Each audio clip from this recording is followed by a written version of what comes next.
कोई मामूली बात नहीं है। मेला, मुजरा, सर्कस, सिनेमा, कहीं भी जाना हो, आदमी पैसे भी लगाता है, समय भी देता है। हासिल क्या होता है?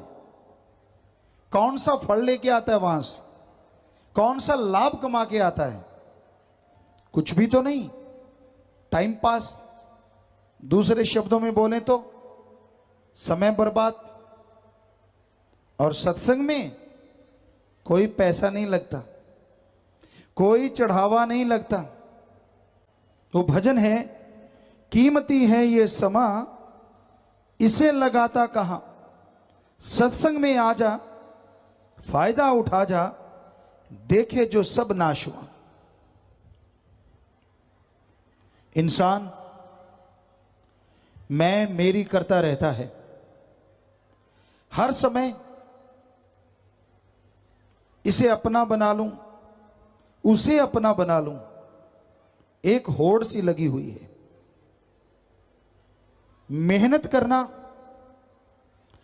कड़ा परिश्रम करना बिल्कुल भी गलत नहीं है, पर किसी का हक मार के खाना, किसी से छीन के खाना, इससे बड़ा पाप धर्मों में दूसरा नहीं है। जब आप किसी के मुंह का निवाड़ा छीन के खाते हो तो वो निवाड़ा अमृत, आबो हयात नहीं, बल्कि धीमे जहर का काम करता है। इसलिए आप मेहनत की करके खाएं, कड़ा परिश्रम करके खाएं, हक हलाल, दसा नौं दी किरत कमाई, हार्ड वर्क, ये हमारे सभी धर्मों में प्रेरणा है। पर आप किसी को भी देखिए, ज्यादातर लोग ठगी मारते हैं, बेईमानी, छल कपट, भ्रष्टाचार, रिश्वतखोरी से पैसा कमाते हैं। उनका धर्म कौन सा होता है? बदनाम धर्म होता है और बुरे कर्म करता है इंसान। धर्मों में लिखा नहीं है ठगी, बेईमानी, भ्रष्टाचार, बल्कि धर्मों में तो ये पाप बोला है। फिर भी आप लोगों को ठगी मारते देखो, बेईमानी, रिश्वतखोरी, भ्रष्टाचार करते देखो, और पहचानो उनका धर्म कौन सा है। क्योंकि हिंदू, मुस्लिम, सिख, ईसाई, बौद्धिस्ट, जैनिस, बहुत से धर्मों को हमने पढ़ा, उनमें तो कहीं भी इन चीजों के लिए कोई जगह नहीं है। ठगी, बेईमानी, भ्रष्टाचार, रिश्वतखोरी, उनमें तो गुनाह है, पाप, जहर। पर कौन मानता है धर्मों की? धर्मों का दिखावा, धर्मों का सरनेम हर कोई लगाता है, हर कोई पहनावा पहनता है। पर जब धर्मों की बात मानने की बात आती है तो कोई कोई है जो धर्म के वचनों पे अमल करता है। धर्मों को सिर झुकाना, सजदा करना, नमस्कार, सत्कार करना जरूरी है, लेकिन उसके बाद बहुत बड़ी बात यह है कि धर्मों में जो लिखा है उसको मानना भी जरूरी है। हम चैलेंज करते हैं, किसी धर्म में लिखा हो निंदा चुगली करना बढ़िया है, नशे करना बहुत अच्छी बात है, ठगी, बेईमानी, भ्रष्टाचार सही रास्ता है, बुरे कर्म, हरामखोरी करना, वेश्यावृत्ति करना बिल्कुल सही है। कहीं भी किसी भी धर्म में हमें लिखा हुआ बता दो, हम सत्संग करना छोड़ देंगे। ये लिखा हो कि ये जायज है, ये सही है। सारे धर्मों में ये लिखा है, ये गुनाह है, ये पाप है, ये मना है। पर लोग धर्म का दिखावा करते हैं, धर्म के वचनों पे बहुत कम चलते हैं। महापुरुषों ने लिखा, कलयुग में कर्म धर्म नहीं कोय, कलु का जन्म चंडाल के हो।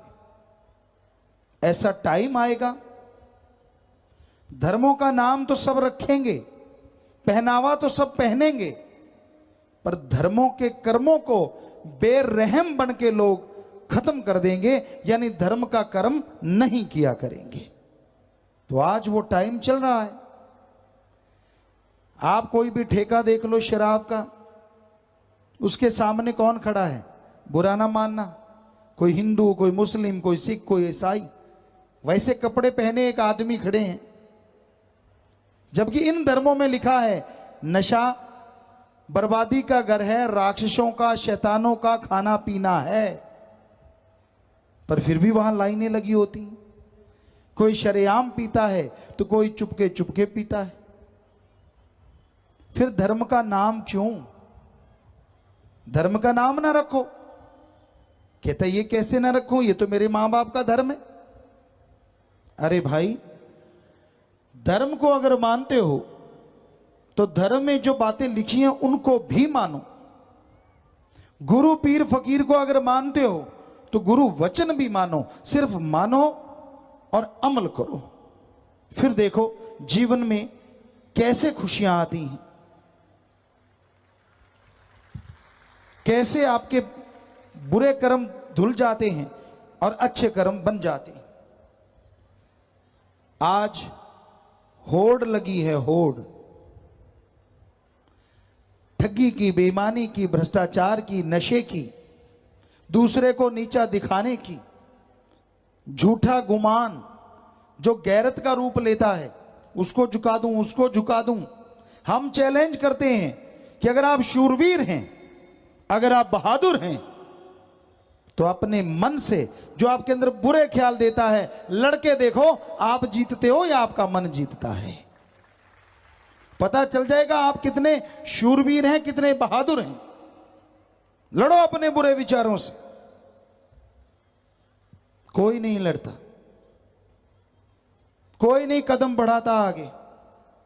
मालिक के प्यारे भक्ति करने वाले वो ही मन के लगाम डालते हैं। ठगी, बेईमानी, भ्रष्टाचार, रिश्वतखोरी जो बढ़ती जा रही है, इसका कारण है आत्मिक कमजोरी, जिसने इंसान को बना दिया हवशी। किसी को माया की हवश, किसी को काम वासना विषय विकारों की हवश, किसी को अहंकार की हवश। बहुत लोग हैं पूरी दुनिया में, अपने देश में अरबों खरबों, पता नहीं इससे कितने गुना ज्यादा उनके पास पैसा है। क्या उससे वो गद्दा बनाएंगे जिसपे नींद ज्यादा अच्छी आएगी, या रजाई बनाएंगे जिससे गर्माहट ज्यादा आएगी। गाड़ी ले ली, जहाज ले लिया, बाल बच्चे, कोठियां, बंगले, बगीचे, सब कुछ बन गया, फिर भी वो ज्यों के त्यों पड़े हैं। तो कहीं वो सही जगह पे लगा दिए जाएं तो आने वाली पीढ़ियों का फायदा हो जाए। इसी पे एक बात आपको सुनाते हैं, सच्ची बात। एक शाहूकार थे, बड़ा धन था उनके पास, बेहद कंजूस मक्खी चूस जिसे कहते हैं, बहुत पैसा था। वो मुनीम को कहने लगे, मुनीम जी जरा हिसाब लगा के बताओ, मेरे पास जो दौलत है ये कितनी पीढ़ियां खा सकेंगी। मुनीम ने हिसाब लगाया और खुश होकर मुनीम कहने लगा, शाहूकार जी आपकी आने वाली 10-11 पीढ़ियां कुलें कुछ भी ना करें तो भी आपकी दौलत खत्म नहीं होगी, इतना पैसा है आपके पास। शाहूकार रोने लगा, मुनीम दंग रह गया कि मैंने सोचा ये खुश होगा, ये तो रो रहा है। मुनीम ने पूछा, शाहूकार जी रो क्यों रहे हो? कहने लगा, मेरी 12वीं पीढ़ी को कौन खिलाएगा? मैं तो मर गया, ये तो सिर्फ 11 पीढ़ियां ही खा पाएंगी। मुनीम जी ऐसा कुछ बताओ जिससे मेरी और ज्यादा पीढ़ियों को मैं कमा के दे के जाऊं और वो आराम से जिंदगी गुजारे। मुनीम बहुत समझदार था, भगवान को मानने वाला। कहने लगा, शाहूकार जी अगर आप ऐसा चाहते हो तो फिर दान करना पड़ेगा, भोजन दान करो, धन दान करो, तो आपकी आने वाली पीढ़ियों का भला होगा। मुनीम को शाहूकार कहने लगा, मैं कितना दान करूं? मुनीम कहने लगा, जी ऐसा करो, आज आप भोजन ले चलो, फलां भक्त है अपने उसको भोजन देते हैं। शाहूकार कहने लगा, बस? कहता, हां जी ये दान होता है, भूखे को खाना खिलाना। वो भोजन लेके गया, दरवाजा खटखटाया, अंदर से भक्त जी बाहर आए। कहने लगे, अहो भाग्य, नगर सेठ हमारे घर आए। कैसे आए सेठ जी? सेठ जी कहने लगे, भाई मैं तो तेरे को भोजन देने आया हूं। भक्त कहने लगा, 1 मिनट सेठ जी रुको। भक्त अंदर गया, वापिस आ गया, कहने लगा, सेठ जी ये भोजन ले जाओ, मेरे घर शाम का भोजन है, ये भोजन मेरे को जरूरत नहीं, किसी और को दे दो। आंखें खुल गई सेठ जी की। ओ तेरी, मैं तो सोचता था 12वीं पीढ़ी को कौन खिलाएगा, और इसको कल की चिंता नहीं, सिर्फ शाम तक का भोजन है, ये बेफिक्र है, चेहरा नूर से भरा हुआ और मैं रोता ही रहता हूं। तो मुनीम ने बताया, सेठ जी भूखों को खाना खिलाया करो, प्यासों को पानी पिलाया करो, मेहनत हक हलाल की खाया करो, खून चूसना बंद कर दो तो आने वाली पीढ़ियां आपकी मौज करेंगी। तो ये है हमारे धर्मों का सच्चा दान। पता नहीं इतने इतने पैसे लोगों के पास, दुनिया के पास हैं, उसका करेंगे क्या? पता नहीं कब पटाखा सा बोल जाएगा, सब कुछ धरा धराया रह जाएगा।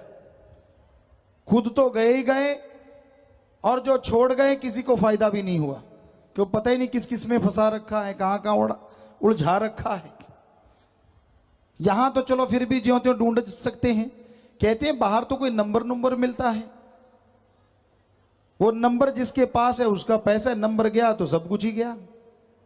उस नंबर के लिए लोग ज्यादा ढूंढते हैं, कोई मर जाए तो मरने वाले को कम देखते हैं कि वो नंबर ना कोई दूसरा ले जाए, क्योंकि बाहर के मुल्कों में सारा सामान ही नंबरों पे मिलता है। सुनने में आया है, सच क्या है ये तो राम जाने। तो आखिर आदमी की प्यास कहां जाके बुझेगी? इतना हवशी है ये, आखिर कहां रुकेगा ये जाके? सब कुछ होते हुए भी कंगाल। ऐसे हम सत्संग करते करते, राजस्थान में पहाड़गंज जगह है, रात को वहां रुके, जंगल में रुकते थे, टेंट लगा लेते थे। एक बुजुर्ग दंपति वहां, हम पहुंचे, सेवादारों ने बताया गुरुजी आधा मकान गिरा हुआ है, एक मकान सही एक गिरा है। हमने कहा बना दें, कहते ना। कि आप आटा ले लो, कहते ना। कहते गुरुजी से मिला दो। हम मिले, बोलो बुजुर्गवार क्या सेवा करें आपकी? कहने लगा गुरुजी सेवा की जरूरत नहीं, वो पैसे लेके आए। हमने कहा नहीं हमने नहीं लेने। कहता गुरुजी पहले फकीर हो जो किसी से लेते नहीं, वरना जो भी कोई आता है हम तो देते ही देते हैं, तभी आशीर्वाद मिलता है अगर देंगे तो। हमने कहा आशीर्वाद बिकाऊ नहीं होता, ये बिना टैक्स के मिलता है। फकीर आशीर्वाद देते हैं, भगवान कृपा करते हैं। फकीरों के पास आशीर्वाद या दुआ होती है, करना कराना तो ओम हरि अल्लाह राम ने होता है। तो कहने लगा गुरुजी मुझे जो चाहिए आप दे सकते हो। हमने कहा बोलो भाई। कहने लगे हमें भगवान से मिला दो, कोई गुरुमंत्र दे दो, ताकि भगवान की भक्ति करके उसको मिलने, बाकी भगवान का दिया सब कुछ है। हमने कहा भाई सत्संग में आपको बताएंगे। अब वहीं से सत्संग करते करते हम मुंबई पहुंच गए। मुंबई में सत्संग कर रहे थे, एक आम लोग मिले, उनमें बहुत धनाढ़ लोग भी थे। हमने कहा भाई आपके लिए कोई सेवा, जैसे बुजुर्गों से पूछा था। कहने लगे हाँ गुरुजी क्या? 50 करोड़ लगाया है, उसको 1 अरब बना देना। अब सोचो, 50 करोड़ लगाया है, 1 अरब बना देना। आप क्या करोगे? भगवान को प्रसाद खिलाएंगे। वाह, क्या लालच देते हो। पर हम आपको आज सच बताएंगे। सच क्या है धर्मों में?